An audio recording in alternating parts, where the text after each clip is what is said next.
Welcome inside the Impact Studio, everyone. I am Colin Mayfield. We got an action-packed 2 hours to give to you. We're going to start with the I-77 toll lane project.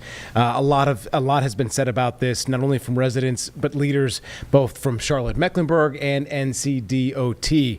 We got new information today that it sounds like this could have a huge environmental impact. Let's learn more right now.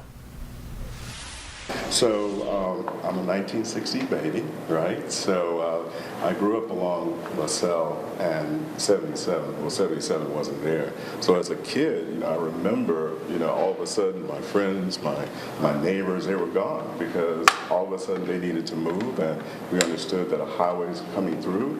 And so that was disconcerting. I didn't understand why. But then to propel me 50 years later, we're back again at it.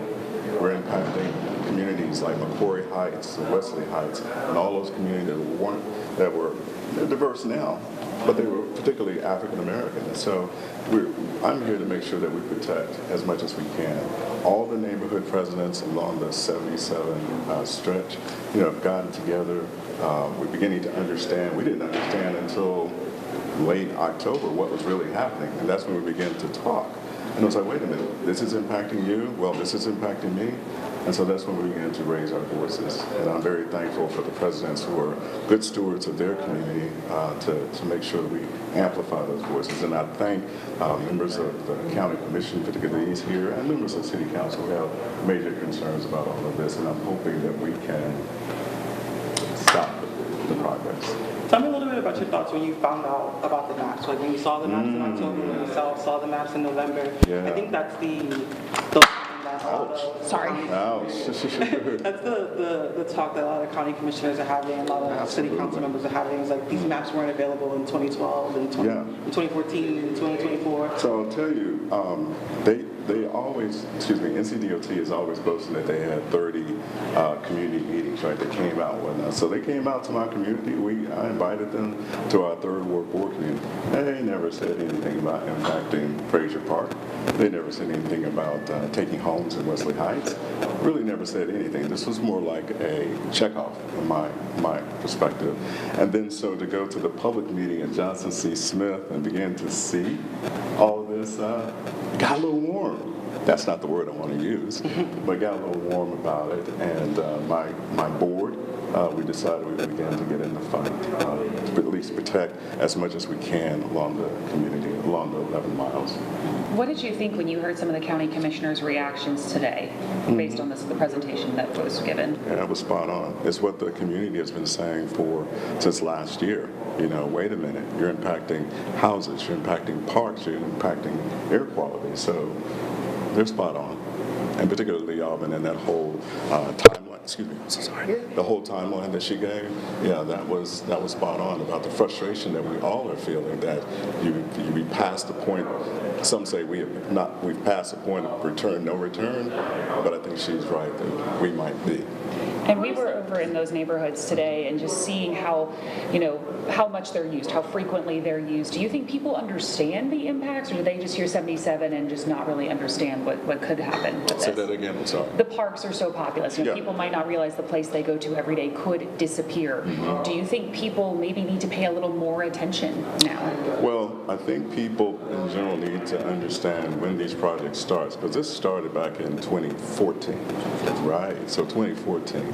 And it's hard for people to kind of keep that at the forefront when you don't have drawings or pictures or anything. So we didn't get any of that until we really got to the public meeting. So that's 10 plus years later. And so then we get the awareness that, hey, well, time is running out and we can't do anything. So I think that's a disservice to the people in the community. So with my community, Third Ward, we try to stay ahead of what's coming. We know some other things are coming as well, like Gateway Center and things like that. So I think it's onus up to people to make sure they're going to city council meetings, that they're going to county commission meetings to understand what's going on and what's coming down the line. Because 10 years from now, what we do today will affect some of the people, and they need to know. What are some of the tangible or immediate consequences that neighborhoods receive without their parks? Not just Frazier, but neighborhood parks in general, if they were to be impacted or lose a portion of them or lose them entirely. So again, one of the reasons why people move to Charlotte is because we have these parks, we have Greenway, we have things and the amenities that make Charlotte a great place. We're not Charlotte of concrete.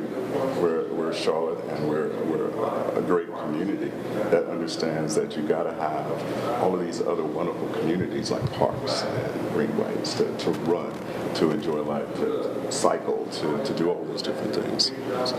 And as a Charlotte native myself as well, I remember when a lot of this. Where'd you go? I went to Catholic high school, but my parents live out, by Valentine, and that was horse farms when I was moving here. Mm-hmm. Do you think we're reaching the point of overdevelopment? That's a loaded question. Are we reaching the point of overdevelopment? I think what we need to make sure is that we are looking at smart development, where we engage in communities and understanding how we are planning ourselves out. Because I may not be here, I'm a little more seasoned than others to see a lot of this come. But we need to begin to think about our kids and our grandchildren and what we're setting up for them. I know that people are moving into Charlotte, 157 people a day? That's a lot, and that's a lot of growth. So we got to be smart about it. We've got to look at how we're impacting. What this committee was really talking about was how do we make sure that we keep our amenities, keep the greenway. We need trees in order to breathe, right? We need all of that. How confident are you that there? Oh, go ahead with what's your kind of State of the Union? Okay, yeah. So my name is Felix Obregon, F-E-L-I-X, last name O-B-R-E-G-O-N.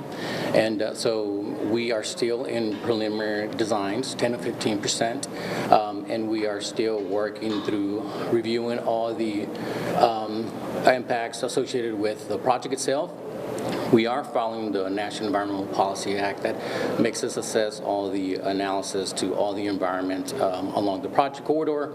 And as part of that, we are also doing an extended level setting and listening sessions with the community to hear about their concerns like today, and then also be able to incorporate that into the project itself.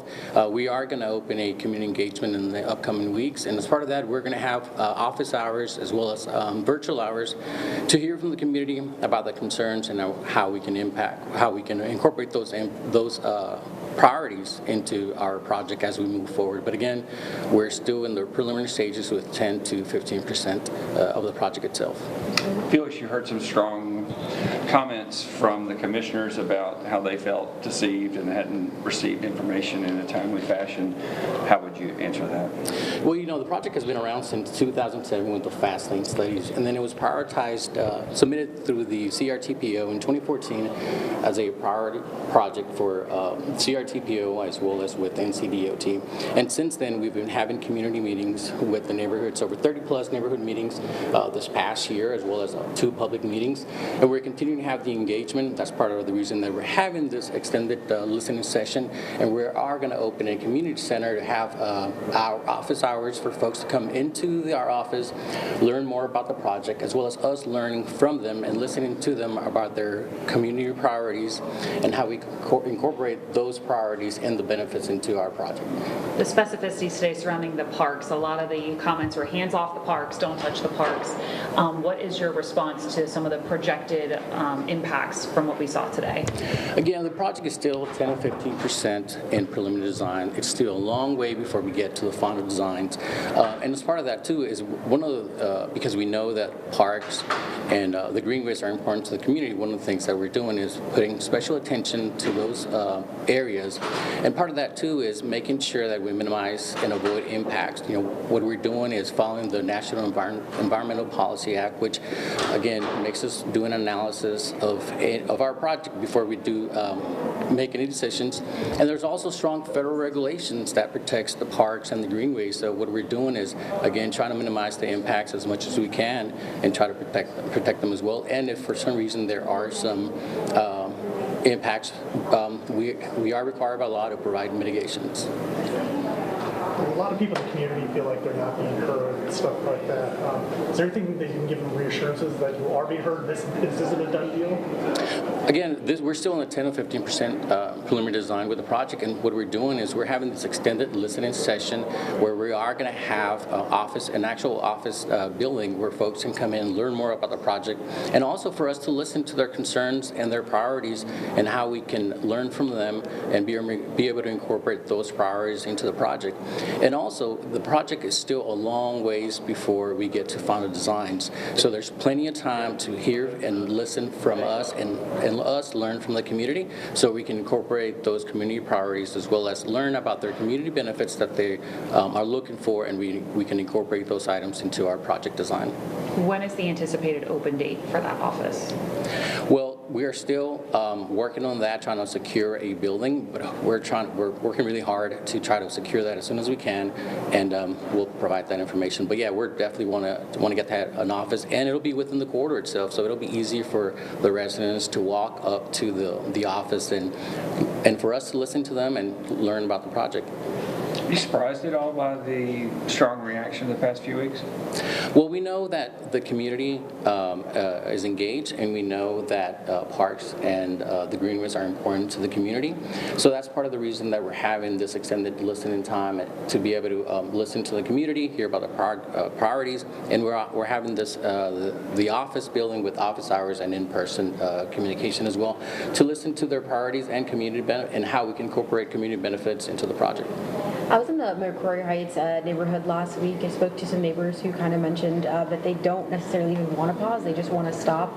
One resident in specific has lived in that neighborhood since she was 4 years old and was raised in that neighborhood. And she said that, there were some unfinished things that just never got done. And when, residents start to ask questions about, why isn't there a wall? Why can we hear? Why can we see? Why is there noise pollution and things like that?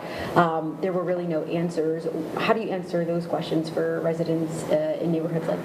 Yeah, well, again, the project initiated back in 2007 with the fast lane studies, and then it became a priority in 2014, and it was prioritized by CRTPO as well as by NCDOT. So the project has been around for a while, and one of the things that we're doing is we're following the National Environmental Policy Act, where part of that is having robust community engagement, and that's what we're doing with the community, listen to their concerns and be able to listen and be able to update our plans based on the feedback. And again, part of what we're doing right now is having that extended listening sessions with the community center that we're about to open, to be able to listen to them and listen to their priorities and be able to incorporate their priorities and be able to learn about community benefits and how we can incorporate that into the project. Are there any chances this project gets totally halted and doesn't go forward at all? Again, the project was back and initiated since 2007, and it's been in the books since 2014. And we're trying to listen to the residents about their community priorities and how we can incorporate those into the project. Thank you. Thank you. We appreciate. All right, folks, that was, you heard the discussion about the I-77 toll lane projects and the impact to the environment. Obviously, there's more to be discussed and a decision at some point to be made. We'll have more for you in 2 minutes. We'll come back right after this.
Welcome back, everyone. We know millions of Americans right now under warnings and watches because of severe storms that could hit, with the possibility of tornadoes being seen in the greater Chicago area, down in Texas as well, which is where we're going to send you to San Antonio. Ken's 5 right now is doing their coverage. Let's listen in right now and we'll follow along. We'll take it back in a couple of minutes.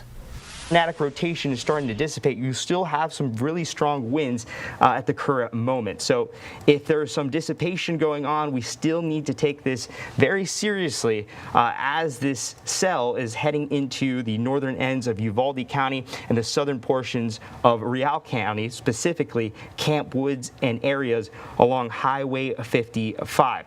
Now, this coincides with the severe weather outlook by the Storm Prediction Center. These are the areas within a level 3 out of 5 risk for severe weather. So they had an enhanced risk of severe weather. And we know with the influence of the dry line and upper winds aloft, we have a lot of wind shear. We have a lot of cape. Cape means instability, fuel for these storms. And with this wind shear coupled together, we have the risk for rotations. And that's exactly what we're seeing. But eventually, as the complex of storms continues to move towards the east, closer to the San Antonio metro, we should see a weakening happening in the overall line of the storms. That's why we eventually get into a level 2 out of 5 risk for severe weather as these storms head into areas such as Bandera County, Kendall County, and eventually the metro. Most of the metro is within a level 1 out of 5 risk for severe weather. So once we get into the later portions of the evening, we should start to see these storms weaken, but the threat of severe weather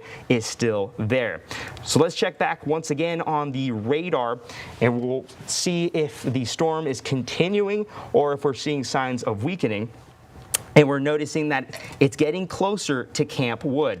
Let's check back on the storm reflectivity. We still have that couplet there at the current moment. So it's now getting into the border of Kinney County and Uvalde County, and it's also eventually going to get into Real County as well.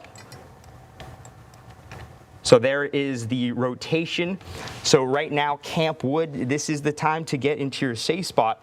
Especially now as we see the segment of winds getting into the northern ends of Uvalde County and the southern ends of Real County. If anyone would be influenced, any populated areas, it will be Camp Wood at the current moment. Drivers planning to go northbound on Highway 55 from Highway 90 getting into Camp Wood, they should also stay cautious.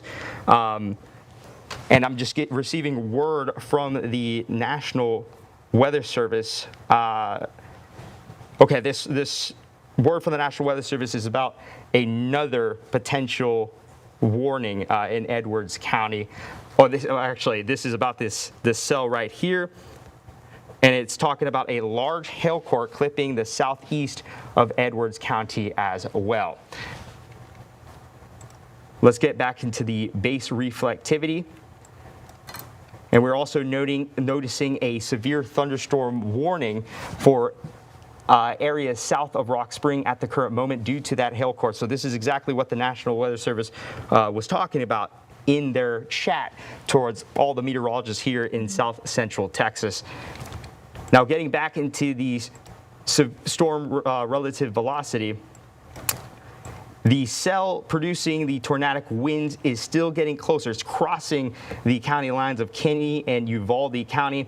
It looks like it's going to head south of Camp Wood, but it's about to cross Highway 55 at the current moment. And I'm just receiving another message from the National Weather Service. So they just said that a downstream severe thunderstorm warning is being issued on the north side of the tornadic supercell, capturing the large hail, damaging straight-line wind threat into portions of northwest Uvalde County and southern Real County. So they're also talking about a hail threat. Let's pull that up right now. So alongside the tornadic winds, we also have some very big hail, and that's all due to the very large updraft that's currently happening, pulling all of that rain towards the upper levels of the atmosphere, freezing them, and then it gets into a cycle where the rain falls and then it brings them up once again, growing in size in terms of the hail. So we have 2.6 inches in terms of the hail diameter. That is really large. That is larger than golf ball sized hail. So this is currently in the northeastern end of Kinney County. Eventually this hail core as well is going to get into Uvalde County. Let's get into the velocity mode, and it also shows a straight line wind also getting near that tornadic supercell. So that straight line wind is also getting into the northern portions of Uvalde County. But the thing that we're most watching is the tornadic rotation. So along this cell right here, we could potentially see some very, very damaging winds. Let's check out the storm relativity velocity mode. This tells us more about that rotation. And we can see it crossing into Uvalde County officially. So now it is getting out of Kinney County, it is getting into Uvalde County, and it's getting closer to Highway 55. It looks like this main cell, thankfully, will go south of Camp Wood. But there are times where this cell could also shift towards the northeast, but right now it looks like the main cell is going to be south of Camp Wood. Now, as of right now, the National Weather Service has canceled the tornado warning for Kinney County. So for everyone in Kinney County, you are now in the clear from this specific supercell. Now it's more of an issue for North Uvalde County and South Rial County. So areas that should monitor this will be areas closer to Camp Wood, especially if you live south of Camp Wood, closer to the county lines of Uvalde County. Looks like most of these winds are going to be affecting, or are currently affecting, Uvalde County at the current moment. So it is crossing Highway 55 at this current moment. It's leaving Kinney County. Let's check back on the hail core. And the hail core is also about to get into Uvalde County. Now, a quick note about these hail trackers. These hail trackers capture the hail size 2 to 3 minutes before they're shown on air. So that's something to take note. Even though it shows potential hail still in Kinney County, if you factor in the lag from the radar, the hail should be crossing the county lines into Uvalde County. Let's check back on the size of the hail. We're also seeing another hail core towards the northeast of the main hail cell. The largest of the hail is around 2.7 inches. That is extremely, extremely large hail. One of the threats that we were expecting so far today, we had a hailstorm earlier near Del Rio. Now, as the cluster of storms continue to head towards the west, we're starting to see more counties, as the storms are moving towards the east, we're starting to see more counties east of Del Rio receive the severe weather. And this is exactly what's happening in Kinney County and in Uvalde County. 2.7 inches of hail moving towards the northeast. So right now it looks like the areas that should be expecting the worst of the weather in the next couple of minutes will be the northern end of Uvalde County. Let's check back in with the storm relative velocity. It is still moving over the county lines, still approaching Highway 55. Now the good thing is, looks like the main cell is just south of Camp Woods. So it looks like this will be more of an issue for the northern ends of Uvalde County. But they still have to watch out for potentially gusty winds, gusty straight line winds. This takes us into the velocity mode, and it shows once again most of the wind threat south of Camp Wood for the northern end of Uvalde County. But I'm also noticing part of the rotation starting to broaden. As you can see some brighter green, more green rather than red. But it's starting to get brighter, so it means that the straight line winds are starting to get faster. So not noticing much of a rotation. The rotation probably dissipated at this point, but it looks like it's converting more into a straight line wind supercell rather than a tornadic supercell. So that's something that we have to keep in account for the... Go ahead. Take a look at the faces of San Antonio Zone. All right, folks, Ken's 5 taking a break as well. So we're going to take a quick 2-minute break. We might come back here locally. We'll continue to monitor the situation across America with severe weather. We'll take a 2-minute break and come right back.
Thanks for coming back, everyone. We're going to go now to the White House press briefing earlier today. Let's go to this right now. Good afternoon, everyone. Good afternoon. Let's begin with some scheduling updates.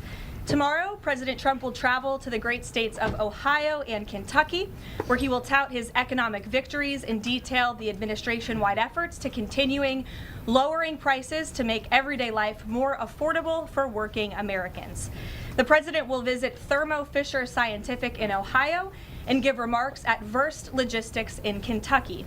On Thursday, President Trump and the First Lady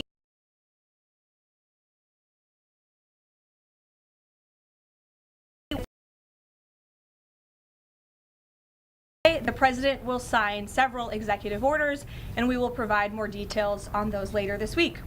As President Trump shared with the American people last night, the United States military is making tremendous strides towards achieving our military objectives for Operation Epic Fury. 10 days in, this campaign has been a resounding success thus far, and America's warriors are winning this important fight at an even faster pace than we anticipated. More than 5,000 enemy targets have been struck so far. Iran's ballistic missile attacks are down more than 90%, and their drone attacks are down by approximately 85% since the start of Operation Epic Fury. The United States is also annihilating the Iranian regime's navy, and we have destroyed more than 50 Iranian naval vessels, including a major drone carrier ship. None of the regime's vessels are operating in major regional waterways, and the Iranian Navy has been assessed as combat ineffective. The trend is clear. U.S. combat capabilities are increasing and growing more lethal and dominant by the day, while the Iranian terrorist regime's ability to respond has rapidly declined. Now, the U.S. military is moving to dismantle Iran's missile production infrastructure. Our incredible B-2 bombers recently dropped dozens of 2,000-pound penetrator bombs on deeply buried missile sites. Last night, President Trump reiterated his commitment toward keeping oil flowing through the Strait of Hormuz so the United States and all of our allies can receive their energy needs. President Trump will not allow rogue Iranian terrorists to stop the freedom of navigation and the free flow of energy. Let me be clear. It is a good thing to wipe out terrorists who indiscriminately target civilians and attempt to hold the global economy hostage, and President Trump should be commended for doing so. As the president made unequivocally clear to the remaining elements of this terrorist regime in his statement yesterday, if they do anything to stop the flow of oil or goods within the Strait of Hormuz, they will be hit by the world's most powerful military 20 times harder than they have been hit thus far. Moving forward, the stated objectives for Operation Epic Fury remain the same. Destroy the terrorist regime's ballistic missiles, raise their Iranian missile industry to the ground, ensure their terrorist proxies can no longer destabilize the region, and ensure that Iran never obtains a nuclear weapon. President Trump remains confident these goals will be accomplished in swift fashion. As for the oil, President Trump fully expected the rogue Iranian regime to try and disrupt the global markets. That's why President Trump and his energy team have been planning for this long before the strike and have moved quickly to address these temporary disruptions. Thus far, the Trump administration has offered political risk insurance to tankers operating in the Gulf. The Treasury temporarily waived certain oil-related sanctions, and the Commander-in-Chief has offered the U.S. Navy to escort tankers when necessary. The President and his energy team are closely watching the markets, speaking with industry leaders, and the U.S. military is drawing up additional options following the President's directive to continue keeping the Strait of Hormuz open. I will not broadcast what those options look like, but just know the President is not afraid to use them. Rest assured to the American people, the recent increase in oil and gas prices is temporary, and this operation will result in lower gas prices in the long term. Once the national security objectives of Operation Epic Fury are fully achieved, Americans will see oil and gas prices drop rapidly, potentially even lower than they were prior to the start of the operation. And we will live in a world where Iran can no longer threaten the United States or our allies with a nuclear bomb. On another matter here at home, President Trump is urging Congress to pass the Save America Act, one of the most critical pieces of legislation in our nation's history. The Save America Act is overwhelmingly popular with all Americans because each provision is rooted in common sense. The Save America Act has 5 simple requirements as requested by the President of the United States. Number 1, voters have to show ID to cast a ballot in an American election. Very simple. 90% of Americans, including more than 80% of Democrat voters, agree with this. Number 2, the Save America Act will require all voters to show proof of citizenship in order to register to vote in American elections. Again, this is popular and rooted in common sense. Only American citizens have the right to vote in American elections. But after Joe Biden and the Democrats allowed tens of millions of illegal aliens into our country, it's more important than ever to ensure that only American citizens are registering to vote on our nation's voter rolls, and Congress needs to pass this. Number 3, the Save America Act abolishes the incredibly unsecure practice of universal mail-in ballots, which throw the door wide open for fraud. Importantly, the Save America Act maintains exceptions for Americans to use mail-in ballots for illness, disability, military, or travel reasons.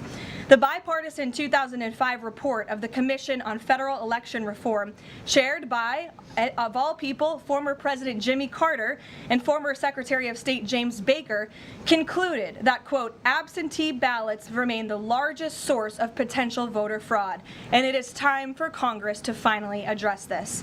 Number 4, the Save America Act permanently bans men from competing in women's sports. President Trump signed a landmark executive order upholding the promise of Title IX and ending this dangerous and unfair practice. But now it's time for Congress to codify this into law. Number 5, the Save America Act bans transgender mutilation surgery for children.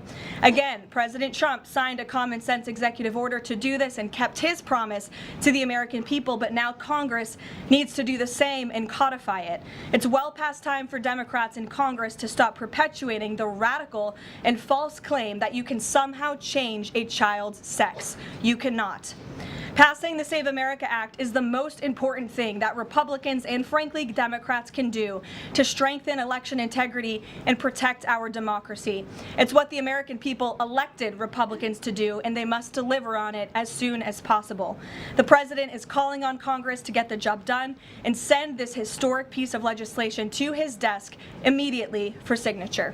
So with that today, I will take your questions. Benny, thank you for being here, and why don't you start us off? Thank you, Caroline. So my first question is actually about the Save America Act. So one of the biggest things that the Democrats are saying, the claims that they're making, is that the Save America Act, it would prevent married women from voting in elections or make it harder for them. What do you have to say to those claims? Is there any validity to them, and where do you think they're getting this from? There is zero validity to these claims, and I'm glad that you brought them up, because you have the Democrats who have created this myth, and it has been perpetuated, unfortunately, by many in the mainstream media. Let me be very clear. The Save America Act does not prohibit anyone from voting, with the exception of illegal aliens. And the greatest way to disenfranchise American citizens from voting in American elections is to allow illegal aliens to vote, which is what Democrats want to do. We see it taking place in Democrat jurisdictions at the state and local level across this country. So the Save America Act corrects that. And as far as married women who have changed their name, if they're already registered to vote, they're entirely unaffected by the Save Act. And for the small fraction of individuals who have changed their name or their address, they can still register to vote, of course. They just have to go through their state processes to update that documentation. And this is something that the American people, married women, and minorities and people all across this country who Democrats are insultingly saying cannot do this, they're already doing it every day, going to the Social Security office, going to the DMV, and I think it's frankly insulting that the Democrats are saying that there are certain groups of people in this country who aren't smart enough to update their documentation to allow them to vote. Again, this is a huge myth, and thank you for giving me the opportunity to address it. Of course, and then just one more question about DHS. The funding issue has been 3+ weeks now. I I was at the airport this morning in St. Louis, Missouri, and it was early in the morning, and one of the TSA agents, I saw her, she was kind of tearing up, she was crying, and I asked her, I was like, what's wrong? And she was like, I can't make my phone payment, I can barely make my car payment that's coming up. I think a lot in the Beltway, there's so much noise between Democrats, Republicans. It's the Democrats' fault, it's the Republicans' fault. But what is the White House's message to the American people that are struggling because they're not getting that paycheck? It's take away the politics. What do you have to say to those people? President Trump wants the Department of Homeland Security, he wants TSA, he wants FEMA, he wants the brave men and women of our United States Coast Guard to receive their paychecks, and he wants this department to be fully funded and fully reopened. And so to any American out there who is struggling without a paycheck,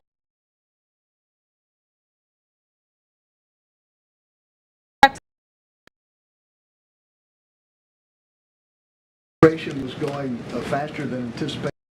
What is your current timeline for how long the war will last? So look, as you know, Steve, the President and the U.S. military's initial timeline was about 4 to 6 weeks to achieve the full objectives of Operation Epic Fury. Again, to destroy their missiles and their ability to make them, destroy their Navy, permanently deny them nuclear weapons forever, and to, of course, weaken. All right, everyone. We are having some technical difficulties. We're going to take a quick 2-minute break, figure things out on our end. We'll come back with more news here on WCNC Plus.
All right, everyone, welcome back. We're going to switch gears here and go to Minnesota Governor Tim Walz, who's giving an update on things that he believes encompasses transparency, whether it's the operations that we saw with the federal government there in Minnesota or anything else. Let's go to this right now and listen into what he had to say. Again, building on a comprehensive package to address not just the fraud that has been pointed out, and again, a thank you to Tim O'Malley and the work that he did, our folks at Optum and the internal work that's being done, trying to get a baseline. I think many folks, myself included, when I came here, the discussion was, if you recall, clear back in 2019, that reforms around DHS as a large organization that does multiple things that we needed to think about modernizing. And as you get a chance, and I talk to my fellow governors and we talk to commissioners in other states, Minnesota's system of delivery around social services is a bit of an outlier in how it's done. And over time, many of them have evolved to a little different delivery model that gives more insight into and more control over where the money and the programs are going, Connecticut being a great example of that. So we consistently, though, and I will continue to say it, the very programs we're talking about makes Minnesota one of the best places to live, one of the best places to raise a family, one of the best places to start a business. On all the indicators of quality of life, Minnesota ranks very near the top because, in no small part, the services that come from the Department of Human Services. But we, as we've said, have a responsibility that these programs remain strong, accountable, and sustainable. Over the past several years, we have taken major moves to combat the fraud, to strengthen oversight, expand investigations, improve audits, upgrade technology, and increase enforcements. But protecting those programs requires more than just the enforcement. It's moving back upstream in the prevention model and examining those systems. Today, we're announcing a bold effort to transform how Minnesota delivers human services. Commissioner Gandhi will get into a little bit of the details, but here's kind of the top line. Modernizing a proposal on how Medicaid is administered. I think we've gotten it recently, and there's been some good stories written by all of you that the managed care organizations manage a whole lot of that information. Strengthening oversight of enrollment in these programs by centralizing eligibility decisions and funding a comprehensive study to examine the role of state, counties, and tribal nations in the delivery of these to provide more transparency and effectiveness. Again, Minnesota is one of only a handful of states that still operates a county-administered human service model. Counties and tribal nations are essential partners doing the work, but the system is growing too complex for necessary oversight. Now, I want to be clear. This is not putting blame on counties or managed care organizations. It's just stating a reality. As the system over the decades has become more complex and the systems have grown out, it has been difficult, and especially for the counties, to be able to administer those correctly. And so it comes down to it. I would tell you it is both the complexity of it, and you've seen the other pieces of this, outdated technology. The Maxis system is grossly outdated. It provides immense hours of frustration for really talented people trying to do the work, and there's ample opportunities in just an antiquated system that errors can be produced in that work. So, proposal's bold. It's a starting point for reimagining how we deliver human services. We look forward to partnering with the experts, both inside the agencies and the legislative leaders. I have spent a lot of time with other states looking at what they did. I come back again to Connecticut as one that has fully gone to that centralized model more than any other, and they get rave reviews for the work they did. So I think in combination of addressing where people will continue to try and commit crimes, which they've done here, the ability to not just close the doors, or as some people want to get rid of programs, but to remodernize the delivery system, because the ultimate goal here is to get the resources to the people who need it to improve the quality of life, improve Minnesota. We're making great progress in that, but I think without the major structural changes, you're going to find yourself chasing your tail on some of these things continuing forward. And I think, as Tim O'Malley said, you can trace these back 40 years where a lot of these problems started to grow, and what you end up with in the systems, and as the rules were rewritten by the federal government, by the state legislature, and then how they were implemented, you end up with a bit of a Frankenstein monster that you keep putting bolts onto the side of it, and it becomes very, very difficult to administer. We think this is a way of simplification. It's a way to use best practices. It's ways to use modern technology. It's ways to use AI. And what that does is takes the burden off the counties, the managed care organizations, and gives the state and the taxpayers a much more transparent view in how the system works. So looking forward to working with the legislators. I think we have quite a good background of information. I think the scope of the programs that we've had a chance to pause, look at, that were in Tim O'Malley's work, we've got a pretty good idea where those things are at. We'll triage it in the short run, which we continued to do, but this is more of the long-range work that will have to happen, or this will continue. And I think, if I'm not mistaken, Tim was pretty clear about that as it passes from administration to administration, if you don't fix some of these systemic issues, whether that's having an IG at the Minnesota Department of Education or the ability to audit in a single audit, it's just going to continue to be more difficult. So I'm going to turn it over to Commissioner Gandhi, and then the five of us will answer some of your questions. I think you got the initial packet on this. Commissioner? Thank you, Governor Walz. My name is Shireen Gandhi, and I have the honor of serving as the Commissioner of the Minnesota Department of Human Services. The proposals we're talking about today are not business as usual. These are bold ideas to address major challenges head-on to dramatically improve the delivery of Medicaid services for Minnesotans across the state. It's part of a continuum of reform that began in 2023 when the legislature and the governor decided to separate DHS, which had a broad scope of services that were very complicated to deliver, into 3 separate agencies: the Department of Children, Youth, and Families, serving the social welfare of children, the Department of Direct Care and Treatment, which is a behavioral health system for people with complex needs, and DHS, which is now a more focused Medicaid agency, as well as administering some federal funds for substance use disorder and behavioral health. The governor today is starting an important conversation about how we deliver and oversee the social services at the Department of Human Services. It's really about achieving better outcomes for people. We are proposing to centralize the administration of Medicaid by phasing out managed care contracts for Medicaid, changing how we serve about 80% of the Minnesotans who are on the Medicaid program, moving some of the work of Medicaid eligibility from the counties to DHS, easing workforce pressures that we are hearing about from our county partners at the local level, and streamlining how a person is eligible for Medicaid. Replacing contracted waiver case management with county employees who will ensure people with disabilities receive the needed services. The 11 tribal nations and 87 counties in Minnesota are valued partners in delivering human services. They are on the front line, working directly with the people we are serving. So we're funding studies to look at how we work together to improve partnerships in administering the programs, determining eligibility, and clarifying roles. We will work together to develop a long-term roadmap for how human services should be structured to best meet the needs of Minnesotans.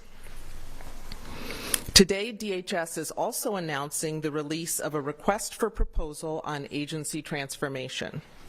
As we continue to implement the Governor's Executive Order 2510, DHS is moving ahead with plans to reevaluate and restructure the organization, operations, and the work culture.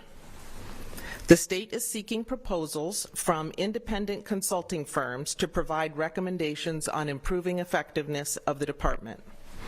We're looking for the best ideas and the most skilled people we can find to bring transformational change to DHS.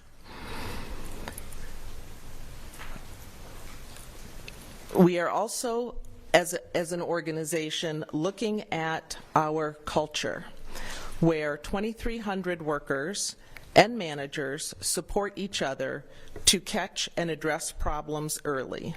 It is essential that we continue to enhance and foster this approach for our long-term success. Now is the time to reform and refine the way Minnesota provides human services.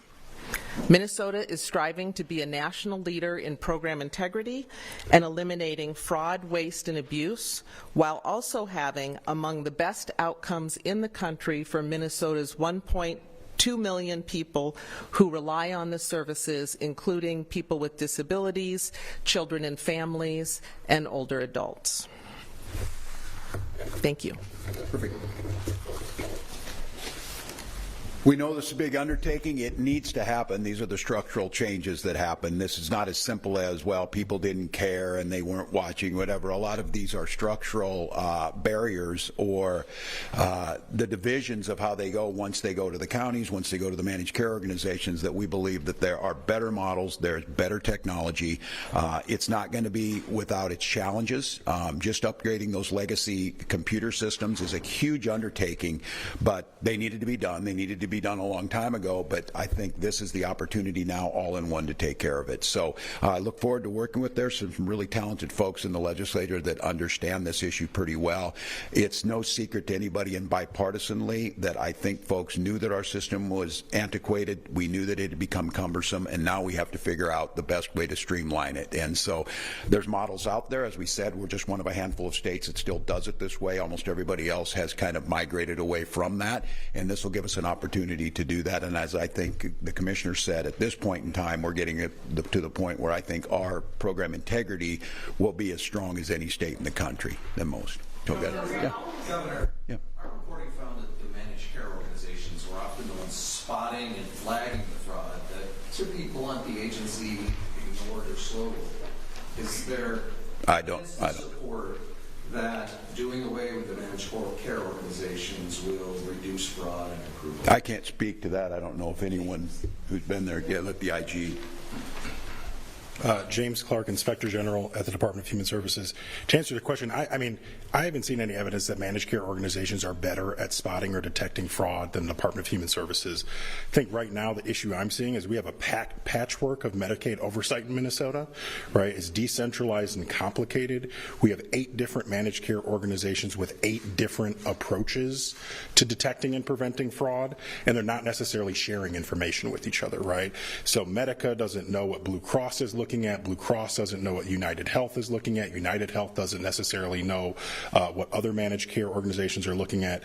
So I think this proposal streamlines and unifies Medicaid oversight, and I think that's the direction we need to go as a state. Governor, is the overall goal here to simplify and centralize so it's easier to spot fraud?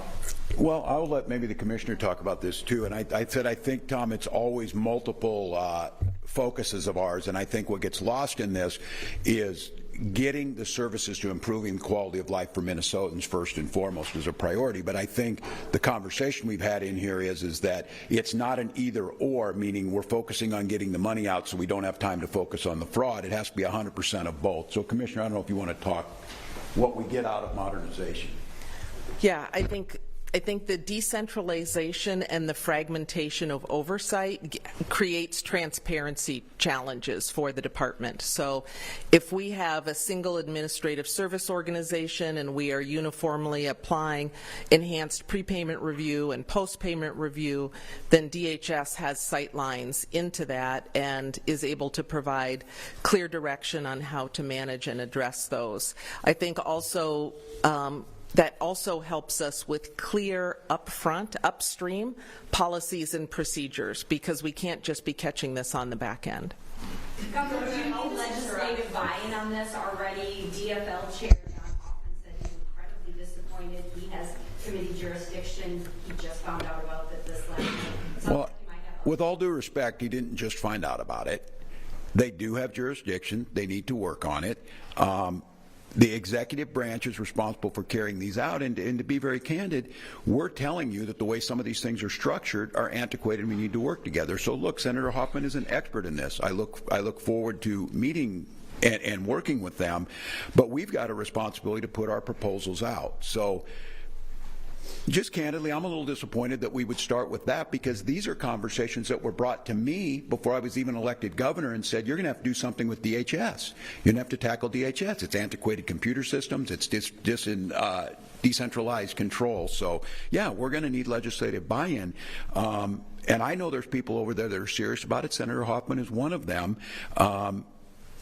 Not just talking about and admiring the problem and continuing to have hearings that should have happened 5 years ago. That's not getting us any closer. We're getting the data that we need. I think the window and the insight into where things are at, and now we're proposing fixes to this. So we'll need their buy-in, we'll need their help, and we'll take their ideas. And so again, total numbers questions for you. How many additional staff do we have to add at DHS to do this, and what's the price tag here? If we're talking about updating those antiquated technology systems, I know those are big dollars. What's the cost? What's the staff? Yeah, and well, Anna. Then I'll let the IG talk about if you do this right, it's about the savings. So they pay for themselves. So the Most of the details I'm Anna Mingy, State Budget Director, MMB. Most of the costs associated with the transition of financial eligibility, some of the expansion of the state role in functional assessments and the studies that the governor discussed, it costs about $17 million in the first biennium and about $55 million in the 2028 and 29 biennium. The proposals associated with the details of the systems modernization proposals will be released later this month when the governor's budget is released. And how many jobs would this growth state government by? I think it's a couple hundred jobs sort of when fully phased up. That's recognizing this is not, that's like the details of the proposal that you see before you. So it's not the full, if the state were to take on full administration of county human services work, it's a different scale, but that's not what the proposal is sort of in front of you. Can you explain 70 plus 55 is before the computer system? That's right. And can you explain that you're talking about to get to full force of staffing that would be reflected in this? Is that because that wouldn't be effective until 2028? Like how? Just clarifying that the proposal is taking on some financial eligibility work, sort of some functional assessments support for counties, and then like not a pilot project, but several studies associated with full implementation. So the proposal is not for full implementation of total state administration of human services work. So there's more details on the paper, but just wanted to make sure you're maybe can I I'd like to finish answering that question a little bit and then go to the next. So just to be clear, before we do wholesale transformation, we want to study it. So important to study it, but we're taking some initial steps by taking away some of the very administratively burdensome, complex eligibility determinations that the counties currently have to do. So this is, we have been consulting with the counties. Julie Ring a while ago, the director of the Association of Minnesota Counties, had a very thoughtful editorial on redesigning human services. So we've been in conversation with them. That's an area where we would start taking those complex eligibility determinations for Medicaid. And then also creating a team at DHS that would help to monitor the Min Choices assessments, so for long-term services and social supports, and addressing any backlogs. So it's things like that that are funded in the front end, and then we'll have to see what the study shows in terms of where we go from there. To be clear, isn't it the thinking that you start with the studies, but it says by 2028 you would absorb isn't that the vision that DHS would absorb what the counties do? Not by not all of what the counties do by 2028. So how many job losses could there be in the counties and in the 8 HMOs that are currently doing this? Could this be widespread job losses in Minnesota that the state then grows by? No, I don't think that's a fair assessment. This is a remodernization. There may be some shifting, but the issues now is, and if I got the opportunity to go down and to work on these programs, it's incredibly frustrating. It is the most outdated system you can ever imagine, and there's better things the counties can do, and what we want to do is this will save counties money in the long run. How those jobs shake out and where it looks, I think that's still be determined. We'll be studying a lot of... They're doing this work. Would those potentially be job losses? Well, somebody want to speak to the HMOs? There's 8 HMOs doing work in the private sector.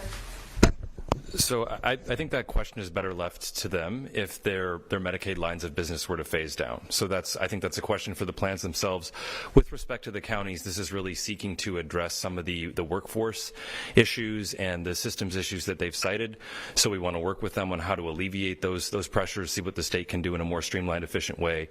But we're not hearing from the counties that this would result in job loss, because at this point they're overextended, many of them, in terms of the workload they presently have. They're bringing a lot of Medicaid with the new Medicaid work requirements coming into the federal level. I'm sorry, could you repeat that? Yeah. How does it interact with new federal Medicaid work requirements? Yeah, so the governor will have a proposal with respect to the work reporting requirements and how we implement them here in Minnesota.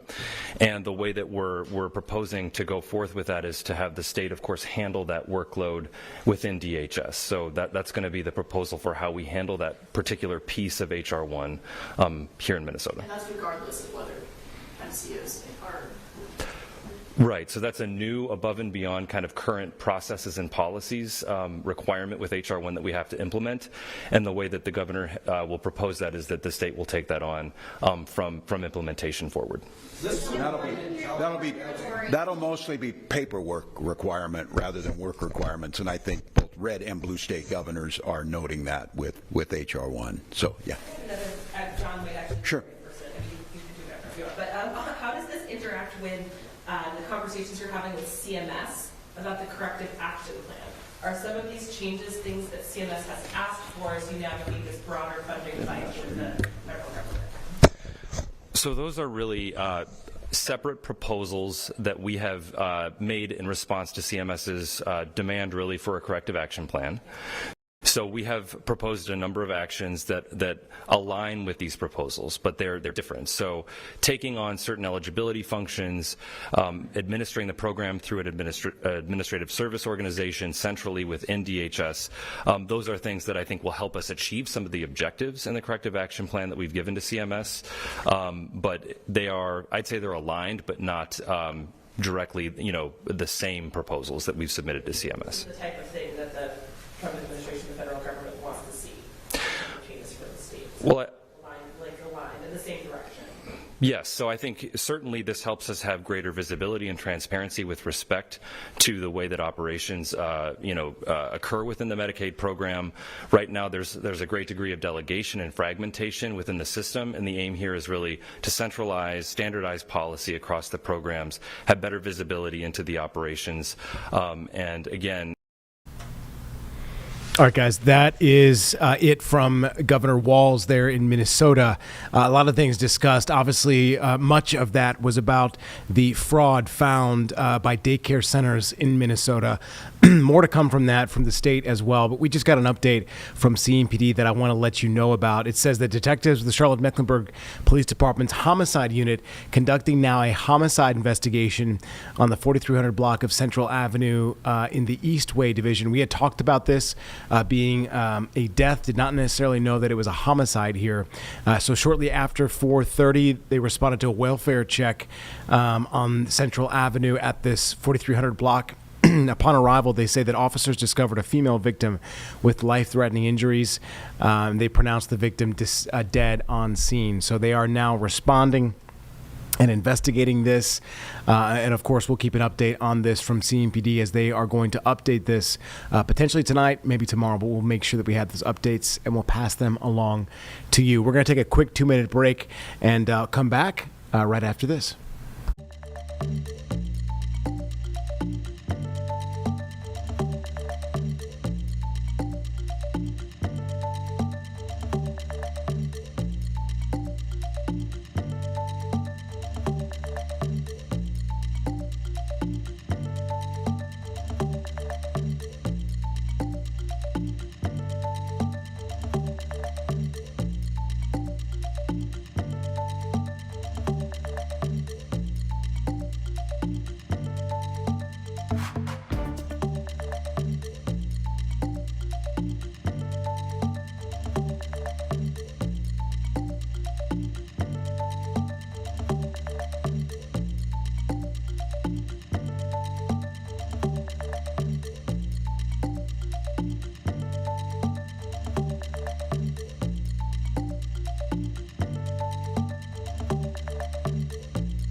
All right, welcome back, everyone. We are going to go to this update that we have for you. We were just checking some scenes throughout the Midwest, actually, from WBBM. There have been obviously some storm reports of severe weather, possible tornadoes that could be seen across the Midwest today. And we have millions of Americans under the severe thunderstorm watches and warnings. We'll continue to watch for that. But we do have an update that we do want to get to right now on a shooting that happened. Let's get to this. This happened in Toronto at the U.S. consulate. So we're going to get an update on this right now. Ontario will be providing an update on the firearm discharge that occurred early this morning at the United States Consulate General of Toronto. Following their remarks, they will take questions. Deputy? Thank you very much. Good morning, and thank you all for being here. I would like to provide an update on the incident that took place this morning. And what that is that at 5:29 a.m. this morning, Toronto police received reports of a discharge of firearms that took place at 361 University, the site of the U.S. consulate just behind me. Officers arrived on scene and immediately found evidence of a firearm discharge, shell casings, as well as damage to the building. There were people inside the building. However, this building is highly secure, highly fortified, and there were no injuries. There has also been some evidence to suggest that the firearm discharge may have taken place as early as 4:29 in the morning. There is witness evidence to show that a vehicle traveling westbound on Dundas Street, a white Honda CR-V, turned southbound at University Avenue and stopped in front of 361 University, the U.S. consulate. There, two individuals emerged from the vehicle, discharged at what appears to be a handgun at the front of the building, and then got back into their vehicle and drove southbound. This is very early in the investigation. It is very active, and we are aggressively assigning investigation and resources to determine what happened and to bring the offenders to justice. At the moment, the investigation is being led by our Integrated Gun and Gang Task Force.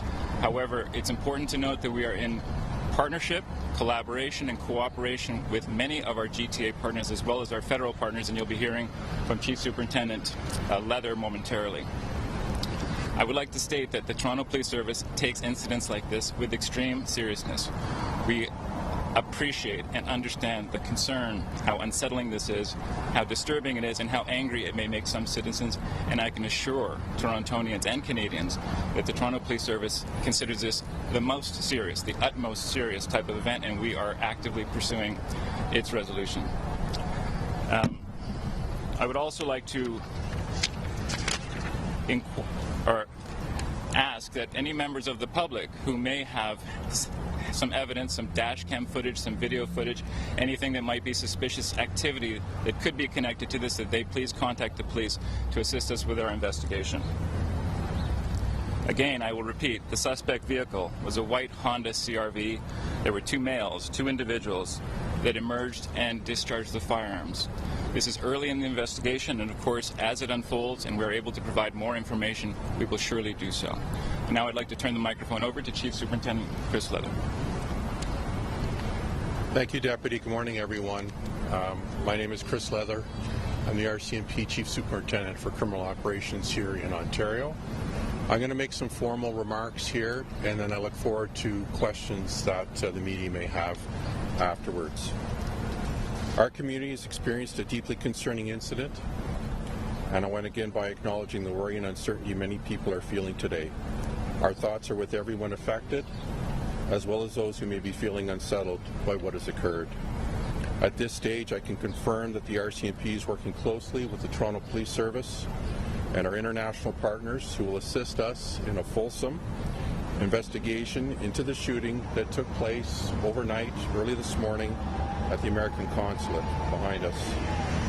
The RCMP's Integrated National Security Enforcement Team, INSET, GTA, has permanent positions for members of the Toronto Police Service, which further increase our capacity to conduct these investigations in real time with established and strong relationships, intelligence sharing, and tactics.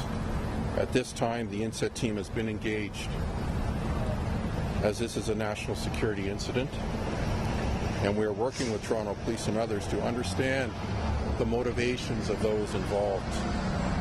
The The RCMP regularly works in close collaboration with police services of jurisdictions across the country, as well as our partners with Global Affairs Canada, in the fulfillment of our mandate to provide protection of designated persons, including foreign diplomats, and in relation to incidents that occur at or in the vicinity of embassies or consulates. For the moment, while the early stages of the investigation are taking place, we have increased security around embassies and consulate buildings here in Toronto and in the Ottawa region. There will be no tolerance for any form of intimidation, harassment, or harmful targeting of any communities or individuals in Canada.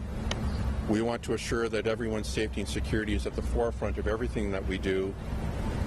The RCMP takes threats to security of individuals living in Canada very seriously and wants to reassure everyone that there is no indication of an immediate threat to public safety at this time.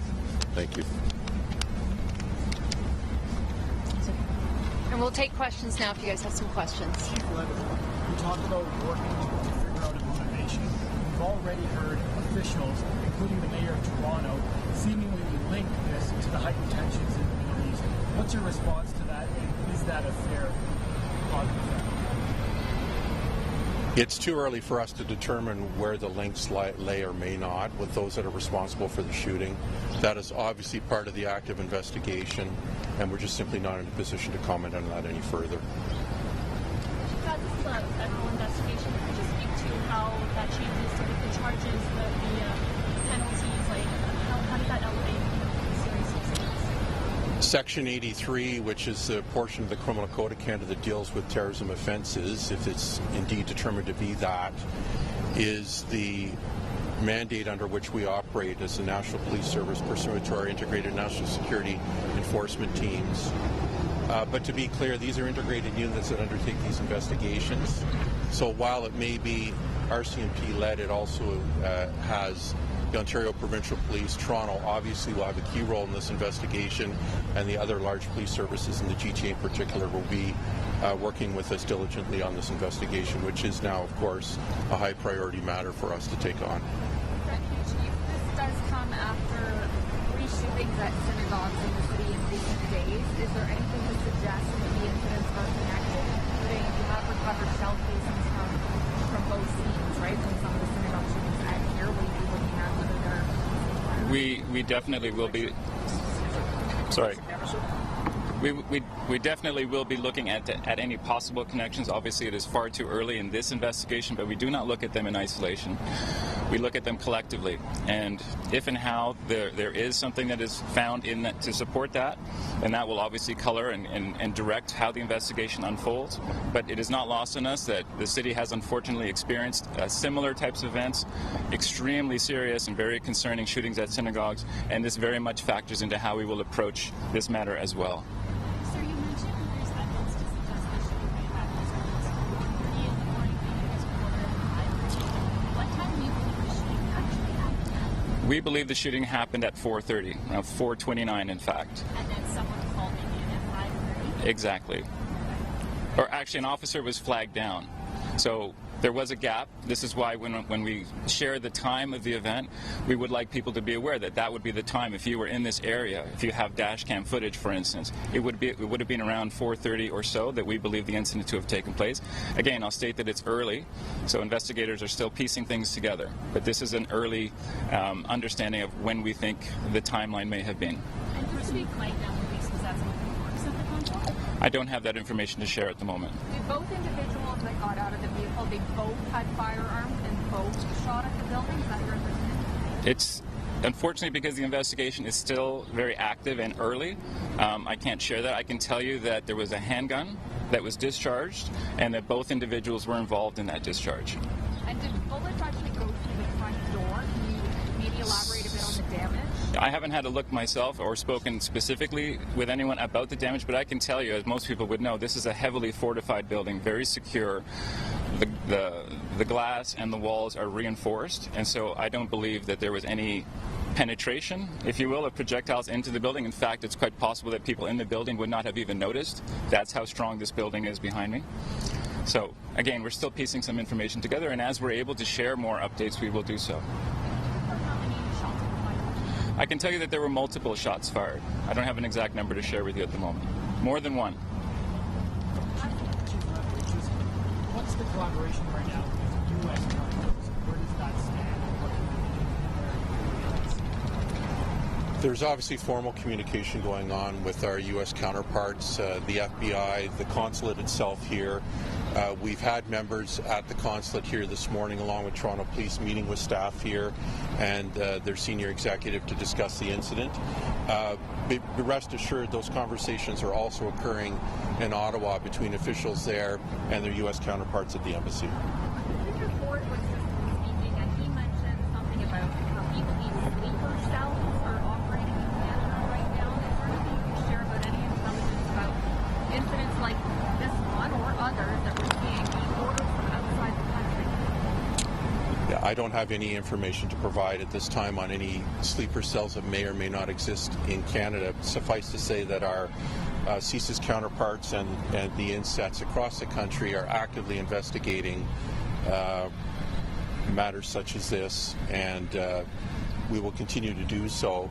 I think it's important that the public realizes that we've had a number of meetings and discussions already this morning with our federal counterparts, and that does include CSIS both here in Toronto region and at national headquarters, and they are tracking this incident very closely as well. When you mentioned stepped up security at consulates, do you just mean American consulates in Canada or other countries' consulates and embassies as well? Other consulates as well, including the Israeli consulate, will be seeing a change in the security posture here in Toronto, as well as Ottawa. Any other countries? Not that I'm prepared to speak to at this time. We'll be assessing that on an ongoing basis, but for now, the U.S. consulate and the Israeli consulate will see a change.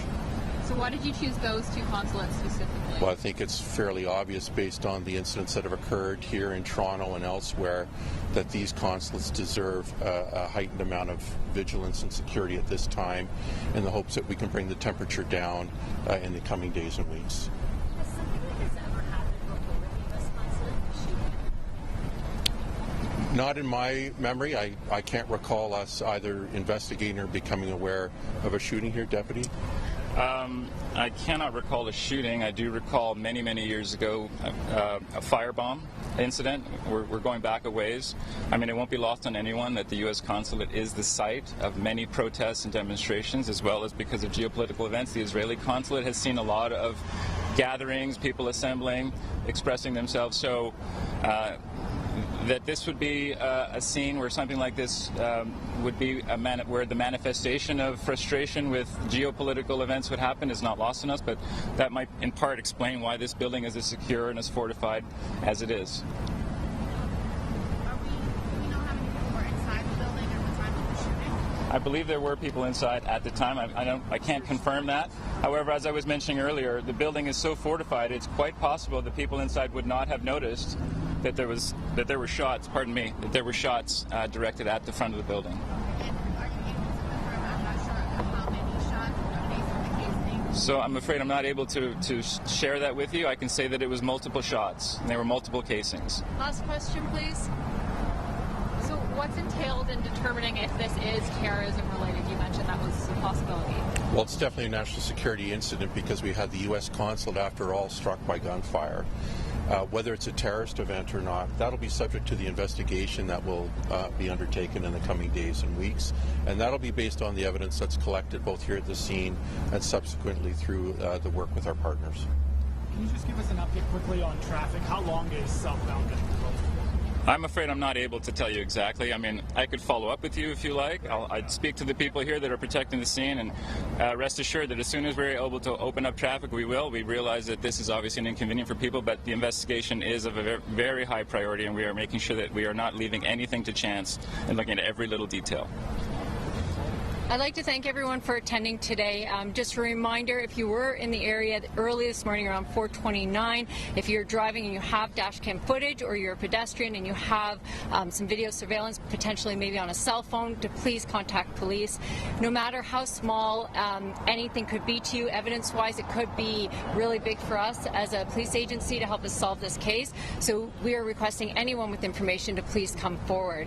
We will be providing updates to the public when we can make them available. So we will share any updates for the investigation when they become available. Thank you everyone for attending. All right, folks, that was the update there from Toronto officials. We're going to take a quick 2-minute break and come back with more.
All right, folks, we are back. We're going to listen to the Secretary of Defense, Pete Hegseth, to give us an update on all things Iran. Let's go to this right now.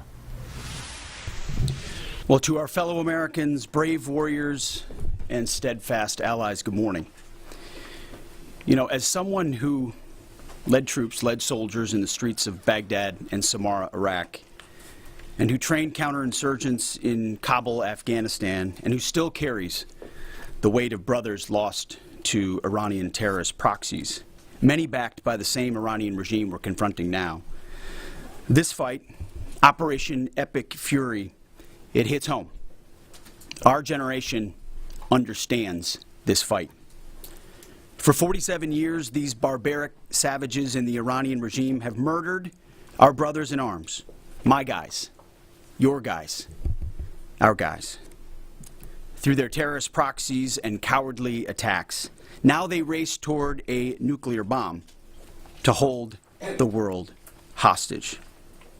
The Iranians have targeted and killed thousands of my American brothers. That race to a nuclear bomb, President Trump will never allow it. Not now, not ever, not on our watch. The mullahs are desperate and scrambling. Like the terrorist cowards they are, they fire missiles from schools and hospitals, deliberately targeting innocents, because they know their military is being systematically degraded and annihilated. Iran's neighbors, and in some cases former allies in the Gulf, they've abandoned them. And their proxies, Hezbollah, the Houthis, and Hamas, either broken, ineffective, or on the sidelines. Iran stands alone, and they are badly losing. On day 10 of Operation Epic Fury, we are winning. with an overwhelming and unrelenting focus on our objectives, which are the same as the day I gave my first briefing here on Operation Epic Fury. They're straightforward, and we are executing them with ruthless precision. 1, destroy their missile stockpiles, their missile launchers, and their defense industrial base. Missiles and their ability to make them. 2, destroy their Navy. And 3, permanently deny Iran nuclear weapons forever.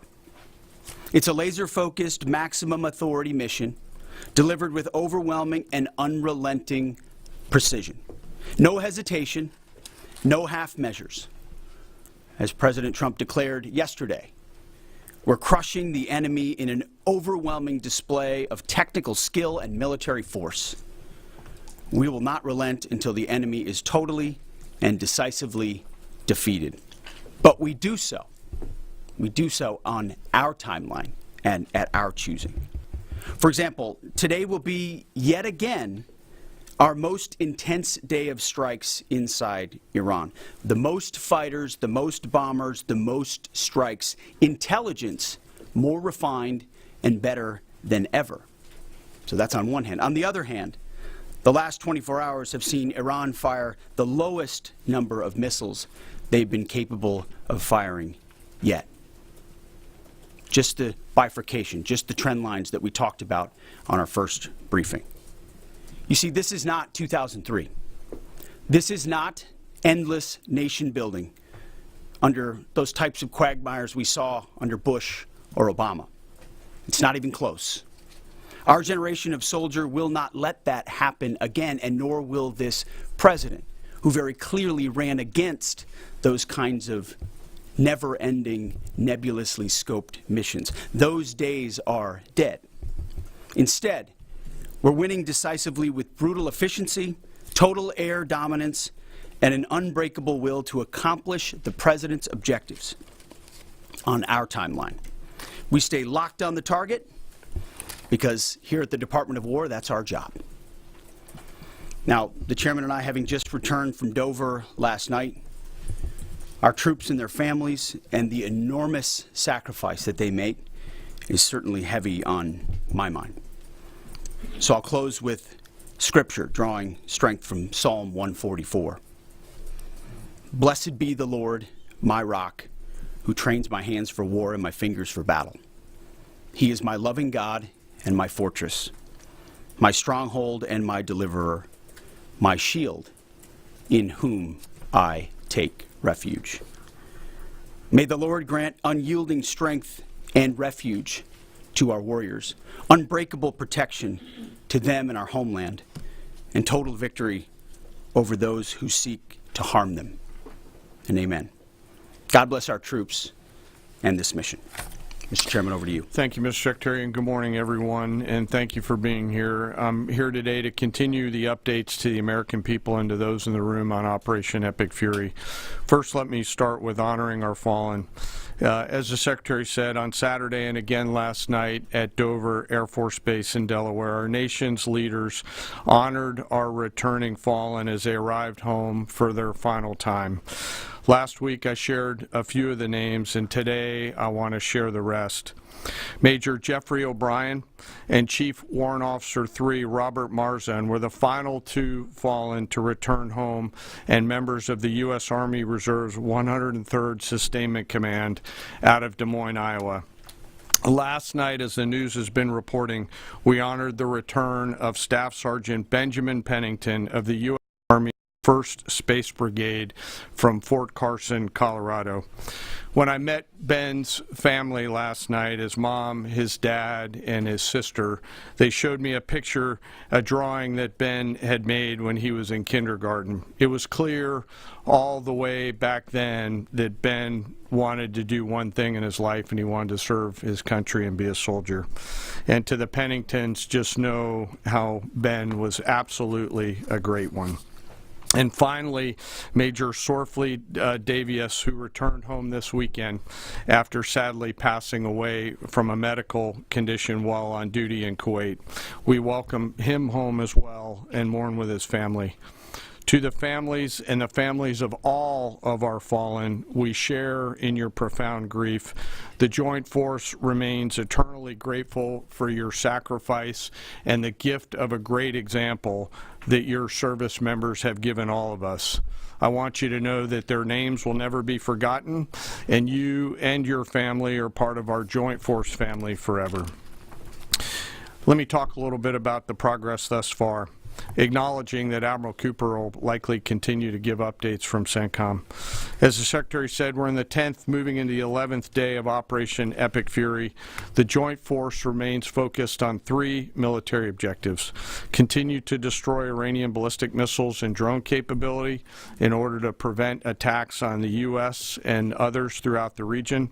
And this means attacking launch sites, command and control nodes, stockpiles before they can threaten our personnel, our facilities, and our partners. Second, we continue to strike the Iranian Navy and their capabilities in order to do things like sustain movement through the Straits of Hormuz.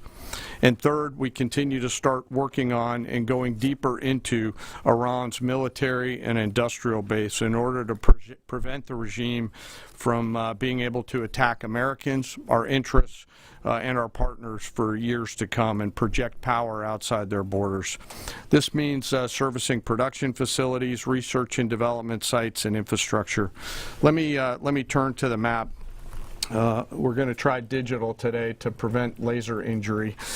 Since our last update, CENTCOM continues to make progress across the southern flank. To date, they've struck more than 5,000 targets. U.S. Strategic Command bombers recently dropped dozens of 2,000-pound GPS-penetrating weapons on deeply buried missile launchers across the southern flank. We also have struck several one-way drone factories to get at the heart of their autonomous capability.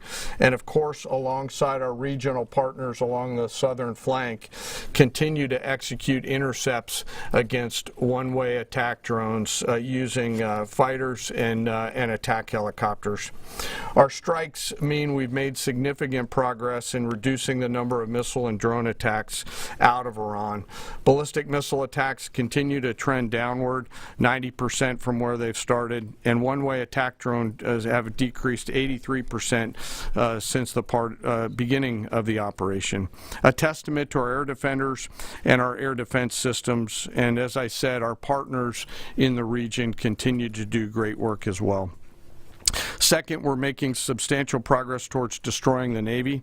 In the first 10 days of the conflict, we're more than 50 Iranian naval ships into the campaign using a combination of artillery, fighters, bombers, and sea-launched missiles. As Admiral Cooper noted last Thursday, we struck and sank an Iranian drone carrier ship, and U.S. CENTCOM continues today to hunt and strike mine-laying vessels and mine storage facilities. This work will continue. Third, against our objectives, we've begun to target Iran's military and industrial complex, again, focusing on centers of gravity to get upstream of the shooters out in the field in order to deny them the ability to continue to generate those one-way attack drones. Let me spend a minute talking about the Joint Force. Across the area of responsibility, this is gritty and tireless work, and I cannot begin to explain how incredibly proud I am of the extraordinary courage, tenacity, and grit and professionalism within the Joint Force. Last time I had a chance to talk about the Army's incredible logisticians who are out there sustaining the fight. Today I want to highlight a few groups of sailors. First, I want to thank the men and women of the Ford Carrier Strike Group and their families, and let all of them know how grateful I am for their leadership and service. The crews on board this strike group have already been endured months at sea only to get their deployment extended. These exceptional Americans, rogered up, all supported by their families, continue to stand the watch, taking the fight to the enemy over and over again, night after night. Aboard ships like the USS Ford and the Abraham Lincoln are a special group of sailors I want to highlight today. These are the men and women, the sailors up on the roof running operations on the flight deck. With an average age of the early 20s, these are the unsung heroes of naval aviation. These young sailors, known for wearing yellow shirts, are in charge of the catapults, taxiing jets around on the flight deck, shooting jets off the front end, and recovering jets off the back end. They are literally involved with every single movement on the roof on an aircraft carrier. They are the last ones that a naval aviator sees before getting shot off the front end, and the first one that a naval aviator sees after safely trapping on the back end. And just for a minute, imagine you're standing on that aircraft carrier flight deck. There's 30 knots of wind in your face. The deck is slippery, covered in grease. It's noisy. There are propellers spinning. There's jet blast everywhere. The helicopters are running. Your head is on a swivel, and you're trying to direct a multi-million-dollar fighter into a 1-foot square box so that those naval aviators can be shot off into the black of night to go do America's work. Those jets are fully loaded with missiles and bombs, and they are a world-class team combined with the naval aviation and the aviators in those jets. This beautiful symphony of American spirit is the definition of perfectly organized chaos, and these crews do it every single time the carrier is at work. Oh, by the way, in the middle of the night, and oftentimes in the pouring rain. These are dedicated young people who take the road less traveled to serve their great nation, doing the deeds that we need them to do. America's enlisted force is the pride of every nation's military, certainly ours, and the envy of every other one as well. Each and every one of them out there across the joint force are extraordinary, and in particular today I want to highlight the yellow shirts. Ladies and gentlemen, our work continues. It'll continue to be difficult. I ask every American to keep our deployed force and their families in our thoughts. Combat deployments can be tough on the force and the families, and it's important that we continue to remember that. I remain deeply humbled by the 2.8 million members of the Joint Force, and I'll end where I started, and that's remembering our fallen and their families whose sacrifice will be felt forever. And with that, I'll take some questions with the Secretary. A beautiful symphony of American spirit. Well said, Mr. Chairman. Thanks, sir.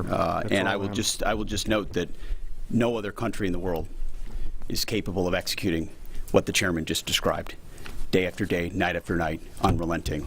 Well said. Thank you. Yes, sir. Alexandra Ingersoll, One America News.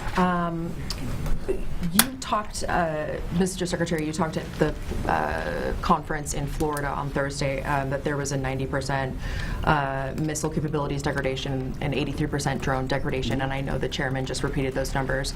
We've seen the most amount of fighting these past 5 days. Is there any update to those percentages? And also, are you able to give any quantification of degradation to the enemy's nuclear capabilities yet?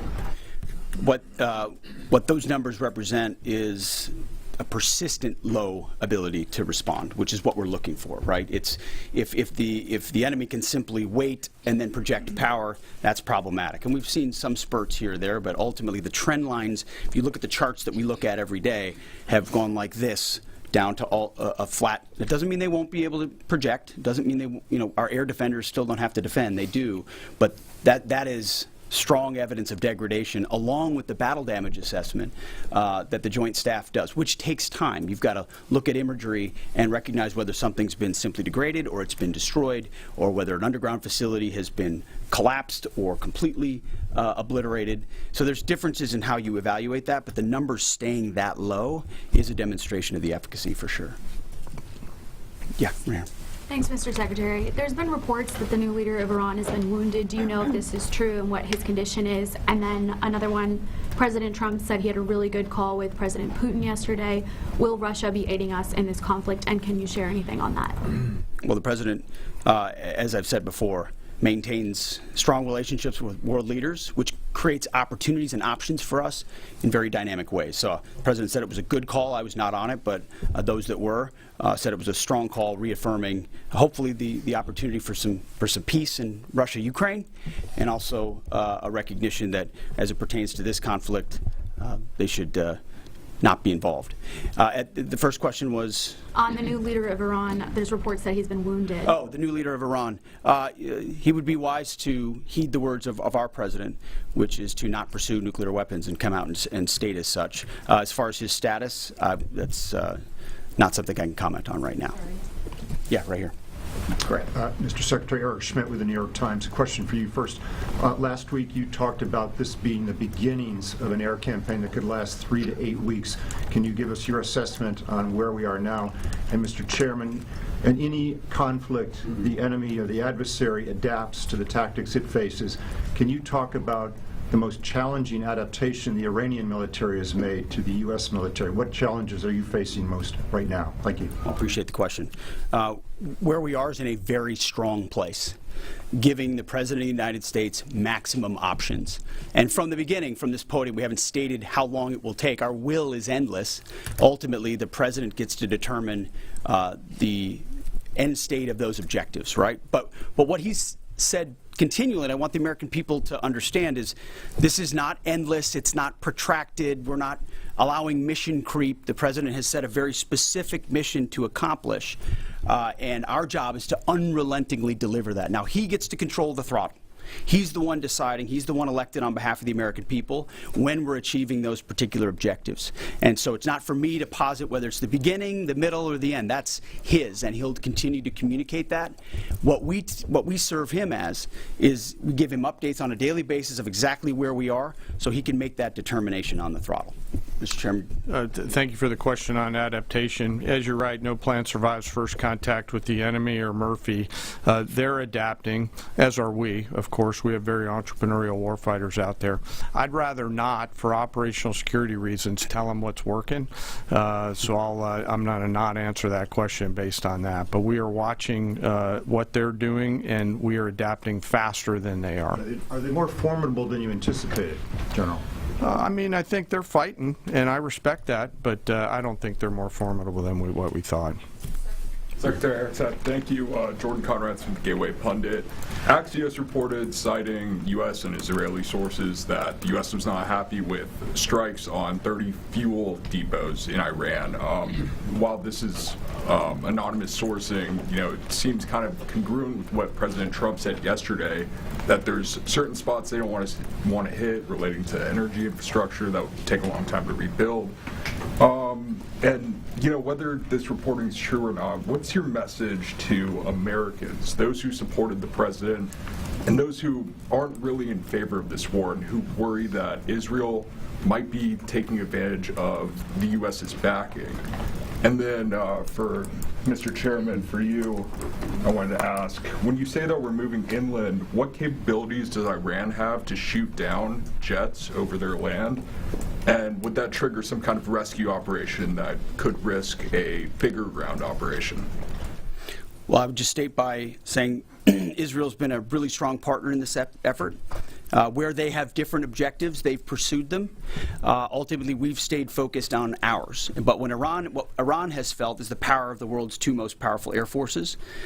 In that particular case, those weren't our strikes or that objective, or that wasn't necessarily our objective.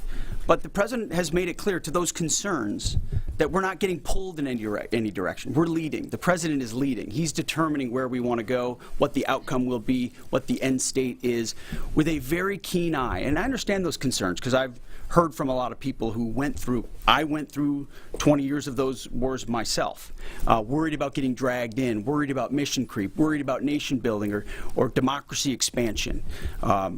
That's never the perspective the president has pursued on this. Just because previous presidents and previous secretaries have decided to just pour more resources and more people in toward some unguided end state, doesn't mean that's the way the world needs to look today. In fact, the American people voted for a different approach. But what the president also stated from the beginning was Iran can't have a nuclear weapon. And it's one thing to say it. It's easy to say. Anybody can say that. I mean, Barack Obama said that. But to do something about it takes courage and resolve. But in that courage and in that resolve, you can also be very scoped in what you're trying to execute to ensure that the sacrifice of Americans, American treasure, American lives, all of those properly meet the objective that you're trying to accomplish. And certainly, as someone, I talked out front about what the Iranians have done to our generation. Yes, we're clear-eyed about it, but my job is to keep it scoped, given the directive of the President to accomplish the mission. Thank you, sir. Thank you for the question.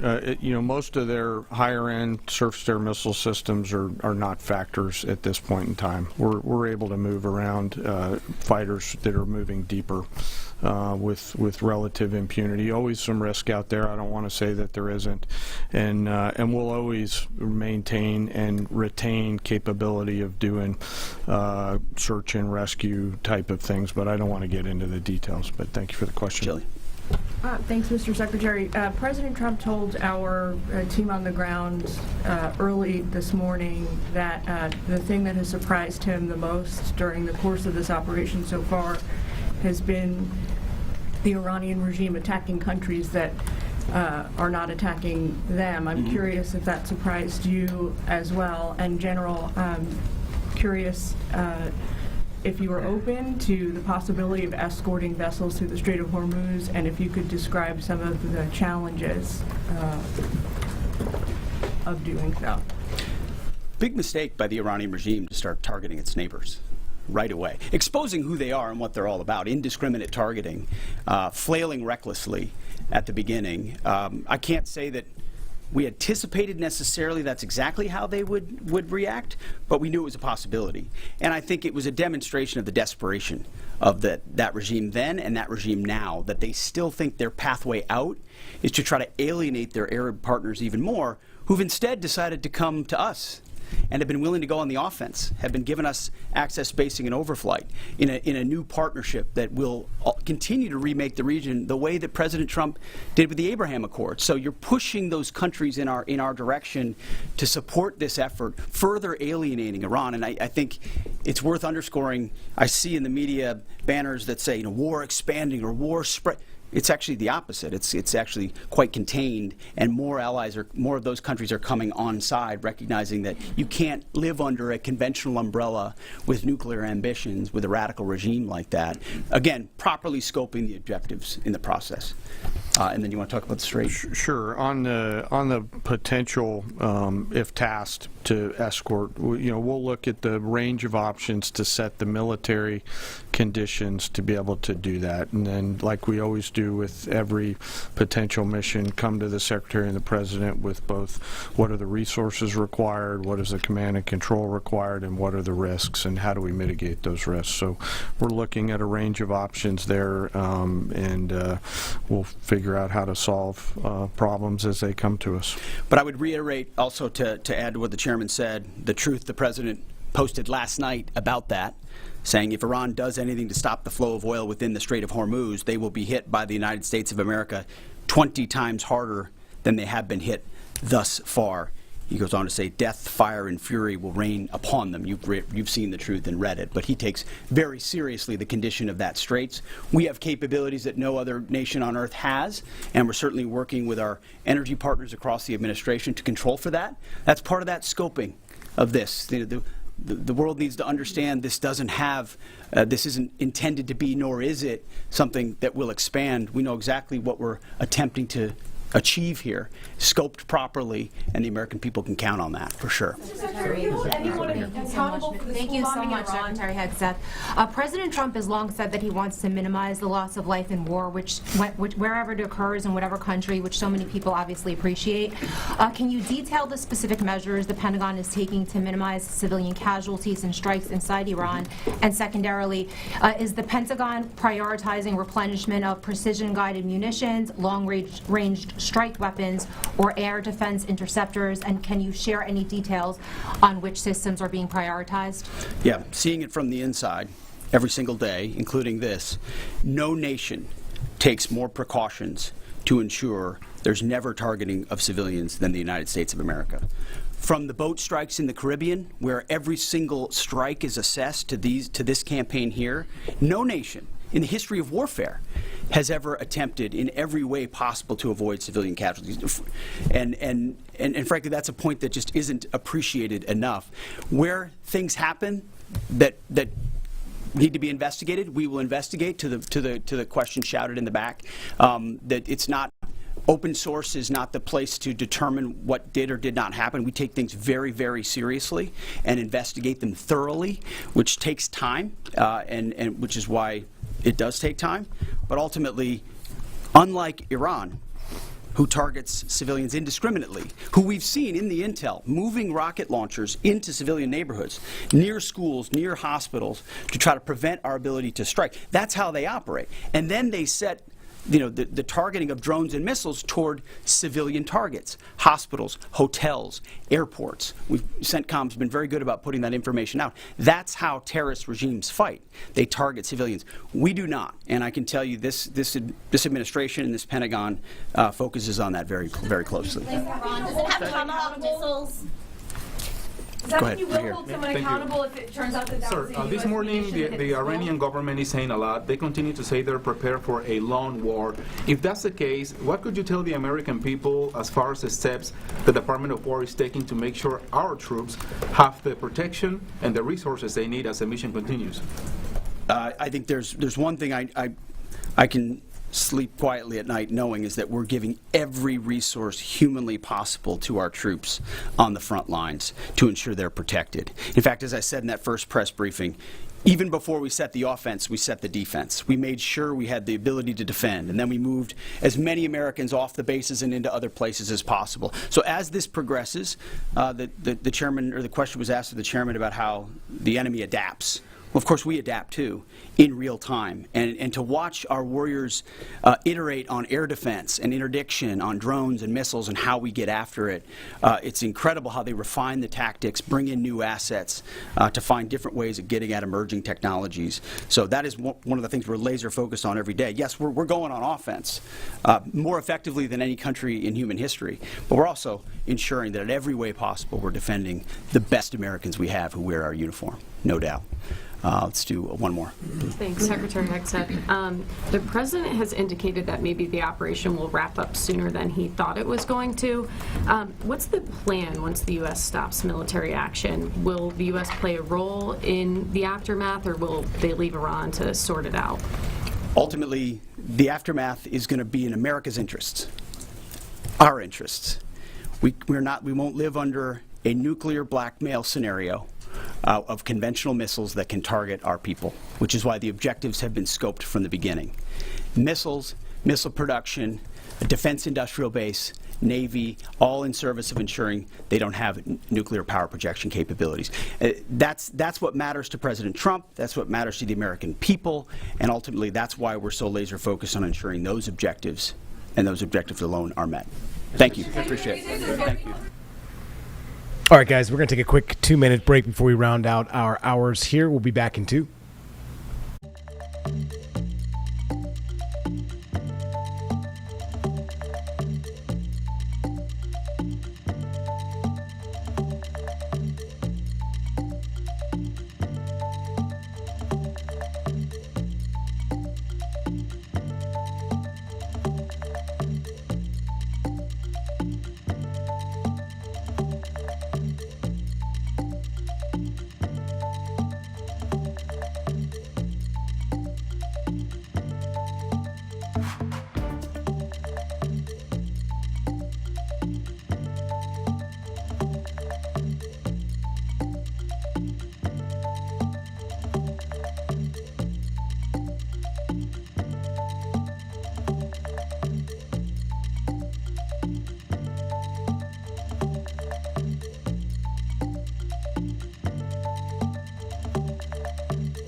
Welcome back, everyone, here inside the Impact studio. We don't have too long. We do want to give you just a shot from WBBM as severe storms are around the Midwest area right now, from Chicago all the way down to Texas.